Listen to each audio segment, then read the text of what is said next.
Welcome graduating class of 2019. We're finally here 9 months later and 9 sessions later.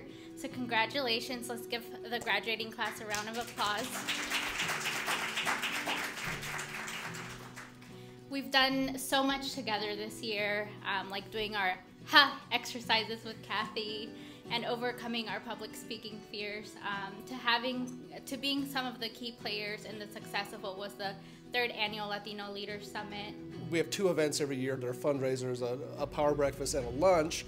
And my favorite part of it is that Jerry usually has a recent GIL graduate speak to the crowd. And so, you know, keynote speaker is usually someone older. Most people are someone more older and established, but you get great energy from the recent GIL grad. And it really, for me, it's a nice reminder of why we're doing this and of how important the GIL program is, because you know, a good bit of what Jerry and GALEO are doing is focus on the next election or the next census, and that work is very important.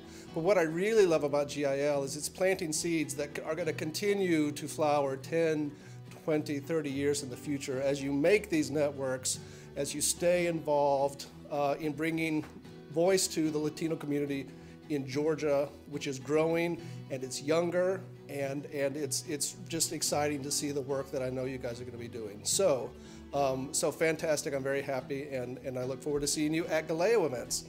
I've always had in my mindset that I was full of bad luck, bad omen, bad juju, mala suerte, whatever you guys want to call it. So as I said, I submitted it, and I just kept thinking to myself, no me lo van a dar. I'm not going to get it. There's going to be way more qualified people out there. Good luck for them, you know, for sure. And then I received a call from Jennifer, I believe a week later, and she told me about the interview process and how it was all going to play out.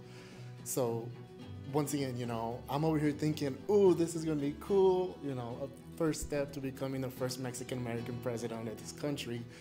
And, you know, we did the interview, and it went perfect. I think it did. I don't know about Jennifer. And then I think she gave me like 4 questions, and I'm just like, okay. And this is me in my car, and I'm like, okay, yeah, I lost it. I for sure lost it. And she's like, don't worry, you'll get an email if you get approved or if you get accepted and whatnot. A week later, I think that was a week later. And then the email came in, and I was in my car, and then all of a sudden I see the email right before I go into work, and I see it, I open it, and I was like, oh crap, I was in my car, you know, just shouting it out. I think someone was right next to me in their car, and they're just like, this kid is like really weird. So, but at that point I really didn't care. So once again, you know, it was an opportunity to think, at least for me to, you know, at least have a step inside the world of politics, you know, to see how things would play out. I do have that mindset that, you know, if I'm not at least, you know, try to strive to become the first Mexican-American president, at least be something local, be a representative, especially in Dalton, where most of the population is Latino. As a simple guy from Dalton, Georgia, once again, business management student with a minor in entrepreneurship, I'm also doing a certificate of hospitality and tourism management with NYU online. I just never thought to myself, no one from Dalton is gonna go farther in life.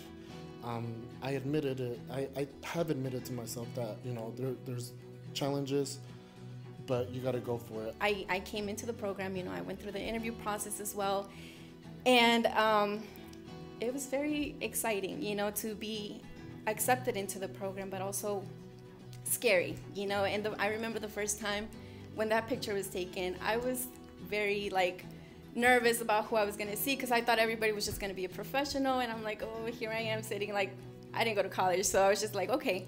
But it was completely a great experience, you know. I was able to learn a lot from a lot of different people, and just see that no matter, despite the fact that, you know, I'm not here as a citizen, you know, I can still make an impact, and I can still do something, and my voice still matters. So for that, I'm very grateful, you know, and I thank everybody that's been able to make this possible. So thank you guys for having me here, and I cannot wait to see what the future holds in store for all of us.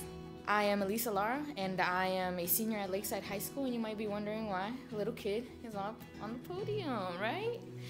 But give me a second, I'll explain it all. I'm currently the first Hispanic senior class president of the Student Government Association at my school, and I'm not the first to be the first. I'm the first to never be the last, you know? And the Hope President of the Year, and the student representative for the Principal Advisory Council at Lakeside High School. Several titles that probably wouldn't have meant anything to me if I didn't see the spark or had hope, the organization, and the feeling. Or in general, having someone who looked like me and spoke my language to look up to. I felt like I was at a constant disadvantage.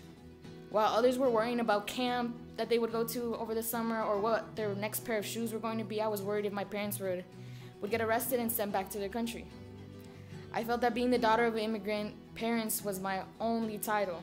I wasn't Elisa Lara. I was just a Hispanic girl that had to fit into the stereotypes and was just going to be another statistic. I remember going to my elementary school open house in 3rd grade or having to translate official documents and not understanding. And if I didn't understand, I would get a, "Entonces, ¿pa qué vas a la escuela?" I began noticing that there was never anyone who spoke my language to help, never anyone who could connect to our situation. Little events like this got to me. A sense of overwhelming resentment flowed over me. I hated my culture, I hated my language, I hated everything that connected me to my roots. This lasted all the way to high school where I met Hope. At the Lakeside Open House, I saw 2 people, Lily and Isela. Girls who looked like me spoke in our language with pride. When we would go into community service events, they would translate. They received respect from the whole community, administrators. They pulled me into the organization that would shape me into the person I am today. There were people who looked like me, who knew my situation, and tried to help. Now, I'm the Spanish-speaking volunteer at open houses, helping mothers who miss a day of work and are stressed because it's the first time signing up their children. Now, I'm the one people can look up to and possibly say, I want to be like her. Helping my community, porque lo mejor de mi cultura y mis padres viven en mí y en todos ustedes. Passing this on has also been an important part of what I do. Giving the hope I was giving and the overwhelming pride to be who I am back.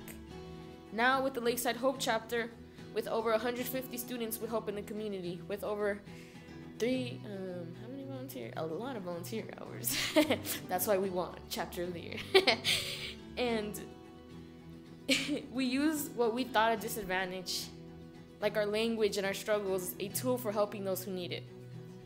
When we get the quiero que mi hija sea como tú, or how do I become a president, a vice president, I get filled with an overwhelming sense of like, wow, I'm proud to be who I am. And if you ever feel like what you're doing doesn't matter, or what's the point even, always know that there is someone who admires everything you do. A person like me who didn't believe in herself, and thousands of other first-gen students who need that extra push. Every single one of you will be the role model. Pass on your own knowledge you learned at GALEO and life in general into the next generation. Leave that legacy. Give someone who might need that push something to believe in. Every single person has something of value to contribute, and us as community members who are leaders have to create the space to make that happen. And that's the legacy, I think, that we need to think about as we approach what we're doing here, particularly at the GALEO Institute for Leadership. So I want to thank you all. I wanted to congratulate you all for the leadership journey that you've just been on. But the leadership journey is not over. This is a chapter in your leadership journey evolution, and it continues. I've been executive director at GALEO for now 16 years, and I always learn something new from every single class that goes through the GALEO Institute for Leadership. I learn something new from every person that I come in contact with, that I open myself up to think and to listen. I learned something from the speakers today, and I was inspired by all of the speakers today as well. Is being open to getting that type of information and then taking that on and propelling us, giving us the energy and the wherewithal and the inspiration to move forward as well. So that challenge now comes to you all. And so ultimately, if we want things to change, we also need to change the faces of those that are making decisions. And that's why I truly urge you to continue to do that work and continue to train yourself in the capacity to eventually be able to run, whether it's school board level, city council, whether it's obviously the state General Assembly, or ultimately Congress, ultimately President, right? There's no reason why we should not have a presidential candidate in the near future from the GALEO Institute of Leadership. So, absolutely. And so thank you again for being here, and thank you for investing in yourself, because ultimately others will not invest in you if you don't first invest in yourself. So thank you for being here. Congratulations, and the best of luck.